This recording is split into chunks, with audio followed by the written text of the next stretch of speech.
siamo giunti al termine della prima giornata, è cessato il regno di Pampinea, la rigogliosa, e viene nominata come sovrana per la giornata successiva Filomena, l'amante del canto. Pampinea, senza perdere nemmeno un istante, quindi nomina subito la nuova regina, e questo ci fa già capire e ci fa così tornare alla mente anche Dante. Vi ricordate, nel terzo canto del Purgatorio, Catone Uticense arriva, no, arrabbiato, insomma adirato con Dante e con Virgilio perché stanno perdendo tempo. Se nella commedia divina non bisogna sprecare nemmeno un istante, perché il buon cristiano impiega il suo tempo per raggiungere il creatore, quindi per elevarsi e staccarsi dai beni materiali, nella commedia umana, quindi in questa nuova dimensione laica, ebbene Dio viene messo da parte, ma non nel senso che viene dimenticato, semplicemente cambia l'ottica con cui si osserva la realtà.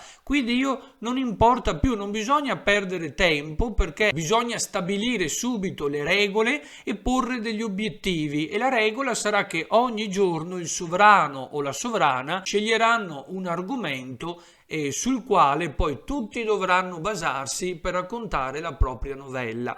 Unica eccezione viene fatta per Dioneo. Dioneo, il lussurioso appassionato, chiede di essere esentato da questa regola e di essere sempre l'ultimo a raccontare. Fatta la legge, trovato l'inganno. E questo perché lo dico anche in senso metaforico, perché il Decameron, e soprattutto attraverso questa cornice, è il tentativo di ricostruire attraverso l'uso della parola quel mondo che si sta disgregando, quella società che è stata polverizzata dalla peste, da questa epidemia, da questo morbo che si sta diffondendo in tutta Europa e che sterminerà un terzo della popolazione europea. Ecco, in questo caos dove gli stessi rapporti sociali, gli affetti vengono veramente ribaltati e messi in crisi, la parola, quindi l'autore, si fa nuovo Dio, è colui che attraverso l'uso della parola crea un mondo utopico, è un mondo che non potrebbe esistere nella realtà. E notate le simmetrie, la perfezione, le 10 giornate, le 100 novelle,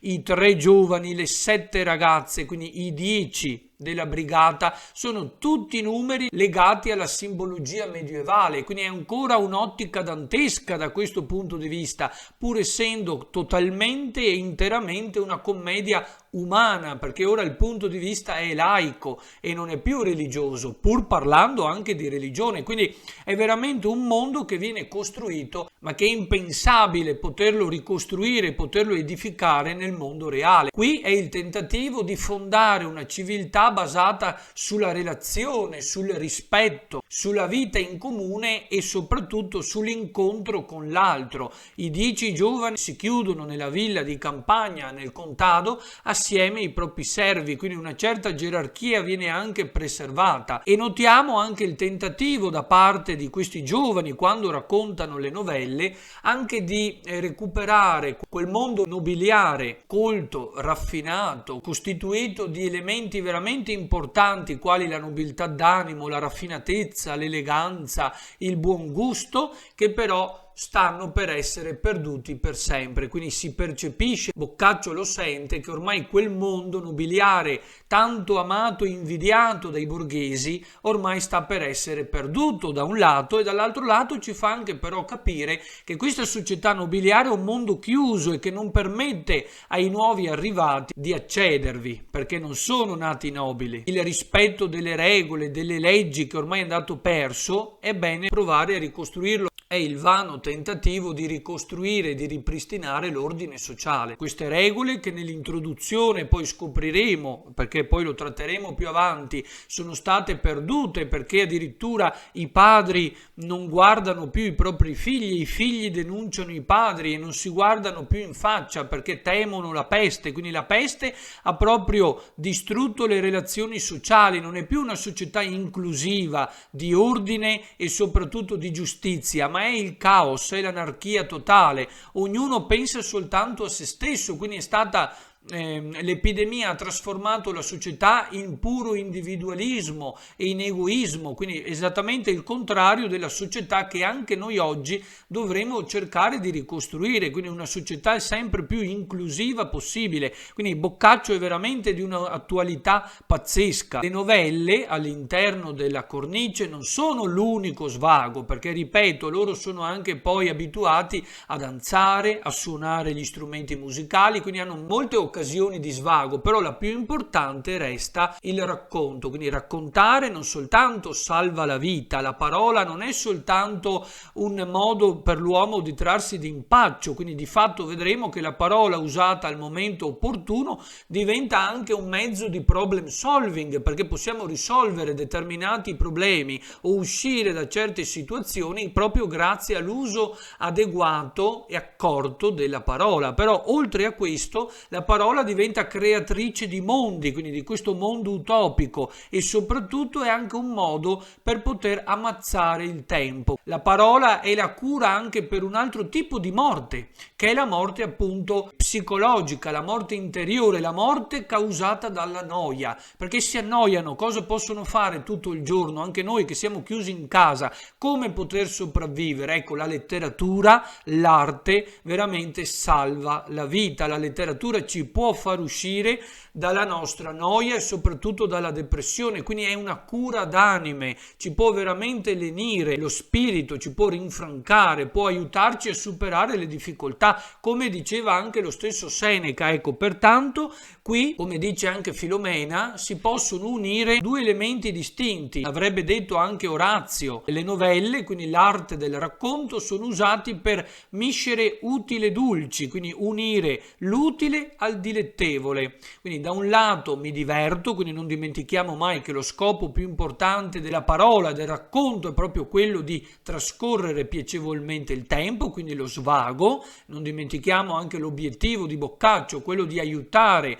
le donne, quindi di poterle intrattenere in qualche modo, quindi distoglierle dalla noia, insomma, della vita quotidiana. E dall'altro lato però anche la capacità e la possibilità dell'utile, quindi di insegnare qualcosa. L'ottica borghese è anche quella di spendere il proprio tempo sempre per riceverne un guadagno, che non è necessariamente solo quello monetario, quindi non è solo legato all'accumulo del denaro, ma è anche legato agli insegnamenti morali, e questo viene tratto dal mondo medievale. Quindi l'opera è veramente rivoluzionaria e innovativa, ma conserva anche gli elementi tradizionali, come appunto la simbologia medievale, che è tipicamente dantesca, ancora legata alla commedia, vicina quindi al teocentrismo, e dall'altro lato invece un'ottica completamente antropocentrica, proiettata verso il futuro, che è appunto la visione laica. Se nella prima giornata abbiamo dunque trattato di novelle che parlano del tema libero,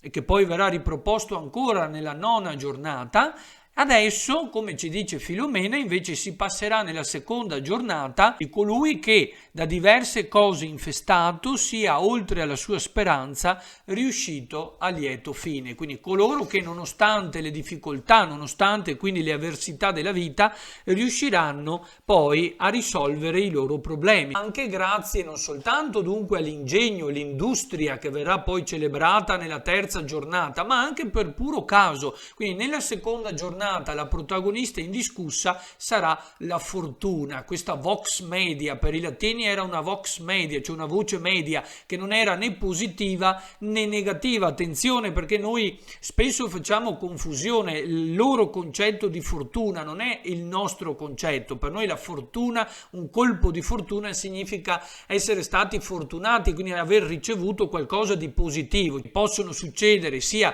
eventi positivi ma anche eventi negativi, quindi sventure o colpi di fortuna, e vedremo quindi che i personaggi, come ad esempio Andreuccio da Perugia, Landolfo Ruffolo e moltissimi altri più o meno noti, verranno messi di fronte a determinate scelte e soprattutto si imbatteranno, volenti o nolenti, in determinate sciagure e sventure, ma sarà grazie alla loro intelligenza, alla loro prontezza di spirito, alla loro iniziativa, all'intraprendenza, al loro ingegno, e rifletteremo ancora sul significato di questo termine, che potranno poi trarsi d'impaccio o risolvere i loro problemi, spesso anche per puro caso, cioè è importante anche la componente dell'azzardo, cioè il mercante. Questa è la logica del secondo 300, è la logica mercantile, la logica non solo del profitto, ma anche proprio quella dell'imprenditorialità, dello spirito di iniziativa, anche del rischio, perché il mercante rischia, si butta, può andare bene, può andare male, non importa. Ciò che conta è provarci, e vedremo che poi alla fine, appunto,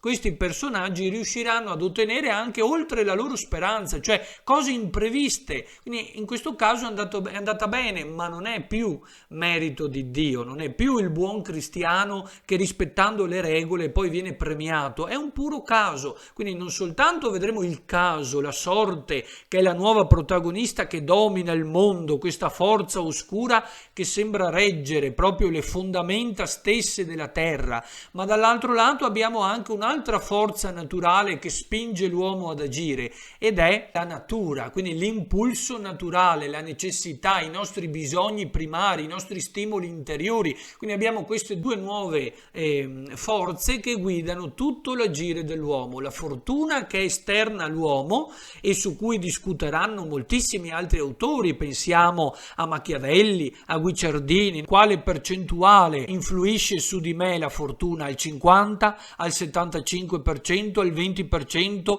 Non influisce? Influisce totalmente? Ecco, quindi ci saranno anche autori che cercheranno di calcolarne il peso effettivo. E dall'altro lato la natura, quindi il mio impulso interiore, quindi una forza che proviene dall'interno e che mi spingerà quindi ad agire e anche a rischiare. Ecco, quindi è una mentalità completamente nuova, moderna. Queste forze, la più grande delle quali ovviamente l'amore, vengono poi anche raccontate nelle ballate finali che chiudono ogni singola giornata. Alla fine di questa prima giornata, dopo aver mangiato, quindi iniziano a ballare, a danzare, e nella ballata di chiusura si parla proprio dell'amore, addirittura della donna che si concede al proprio amato, un vero e proprio inno al piacere. E leggendo questa prima ballata sembra quasi di sentire Lorenzo de' Medici, addirittura: tante bella giovinezza che si fugge tuttavia, chi vuole essere lieto sia, di doman non c'è certezza. Quindi sembra veramente Boccaccio anticipare i tempi, e l'anticipare dunque il tema della giornata successiva serve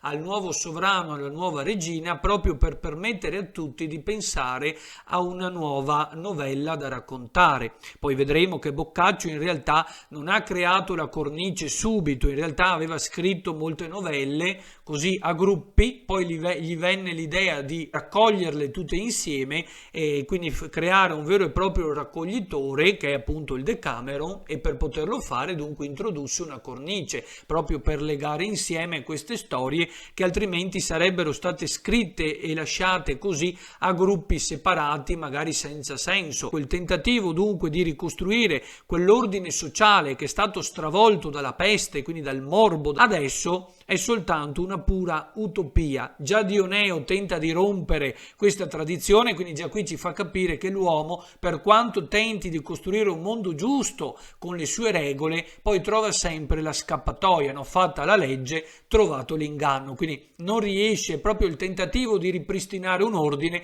che però viene continuamente abbattuto e distrutto da queste forze interne ed esterne che tentano in tutti i modi di minare però l'agire dell'uomo. Ma vedremo che il grande protagonista, quindi il principe di tutta la creazione, ovvero l'uomo, questo novello Adamo, riuscirà sempre, grazie alle sue qualità totalmente laiche, umane, a trarsi d'impaccio e a risolvere tutte le situazioni che gli si presenteranno davanti, perché come ci dirà poi il buon Machiavelli, l'uomo deve essere volpe e leone, quindi astuto come il serpente ma forte come il leone, e in base quindi agli eventi che gli si pongono davanti deve saper simulare e dissimulare. Boccaccio e moltissimi altri autori parleranno dell'uomo come colui che ha una grandissima dote che nessun altro ha, la straordinaria e sconfinata, infinita capacità di adattarsi agli eventi e quindi di riuscire sempre poi in qualche modo a cavarsela.